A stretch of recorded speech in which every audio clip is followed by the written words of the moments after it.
It's been a few days, and it's still August 1955. The family has enjoyed their time at the resort. Chad said, "Wow, that was the best sleep I've had in years." Hartika said, "This place does do wonders for you." Angelica said, "Yay, it's morning. I'm so excited to hang out with Cherry again." Hartika said, "I think you should confess your feelings for her. Life is too short. I can see you are having butterflies." Angelica said, "Thanks for the encouragement, Mom. I think I'll do it today." Chad said, "That's excellent. I am proud of you, son. You are brave. You have always been since you were little." Chad said, "Good morning, Gloria. What are you up to?" Gloria said, "We're just finishing our morning meditation ritual, connecting with everything, become one with everything." Father Staniel said, "A bunch of bullcrap." Hartika said, "Hey, let's not be judgmental."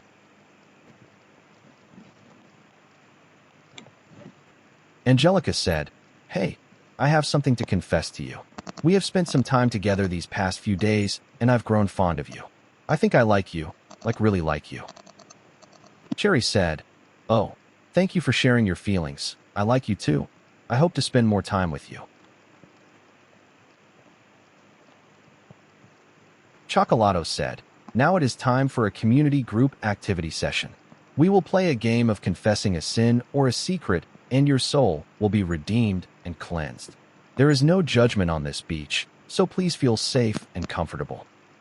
Father Staniel said, "Ain't no fucking way I'm confessing to anyone else other than the Lord." Chad said, "Well, I guess I will start. My biggest sin is that I got pulled into the world of crime for a moment. It cost me the lives of my father and best friend, as well as prison time." Hartika said, "That is how me and Chad met before he pulled me out of that world. My biggest sin is not changing my ways sooner." Gloria said, "My biggest sin is having only seen the worst in people in the past, but I have grown to see the best in people since." Cherry said, "My biggest sin is having a cute name like Cherry, despite killing a butterfly. It was on accident, but I dwell in regret." A man said, "I killed my grandma by poisoning her when I was a kid." Hartika said, "Wait, what?" A man said, "My biggest sin is that I once had sex with a fish." A man said, "Mine is that I was a serial killer. That is why there are so few people on the island. But I have since changed my ways and become a good man." Hartika asked, "What the fuck is this? These people are monsters." Gloria said, "Hey, remember that this is a judgment-free beach. They have changed and have built the courage to share their past." Chocolato said, "Yes, there is no judgment here. Please, everyone is redeemed here of sin and regret." Hartika said, "I don't care. This is ridiculous. These men don't deserve any kind of forgiveness. This is stupid." Hartika said, "That's it, Chad. We're leaving this place."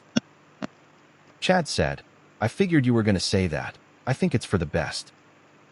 Hartika said, "Let's tell the others. I'm scared the kids won't take it well, though, especially Angelica." Chad said, "Pack your packs. We are leaving today. We don't feel safe with the idea of staying here any longer." Father Staniel said, "Finally, took you 2 days to figure out this place is cursed." Gloria said, "I'll be staying here a bit longer. I need this." Angelica said, "No, but what about Cherry? Please, I gotta stay longer. She is the girl of my dreams, and I can't just leave her now." Demonica said, "I finally feel happy, and you're going to tear it away from me again?" Hartika said, "Well, if it means so much to you, we will stay a few more days, but stay away from those creepy men." Chocolato said, "I overheard your conversation. Look, I can assure you that these men are some of the best men I've met. They have left their sinful pasts behind. They really are good men if you get to know them. They are one with us. We want you to feel safe on the beach, all of us." Chad said, "Well, I guess we will give it another chance then." Father Staniel asked, "What is up with those two hanging out constantly? It's strange as hell."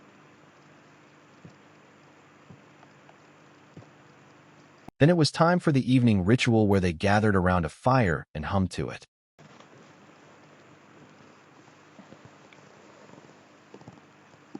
Chad asked himself, "What the fuck is this place?"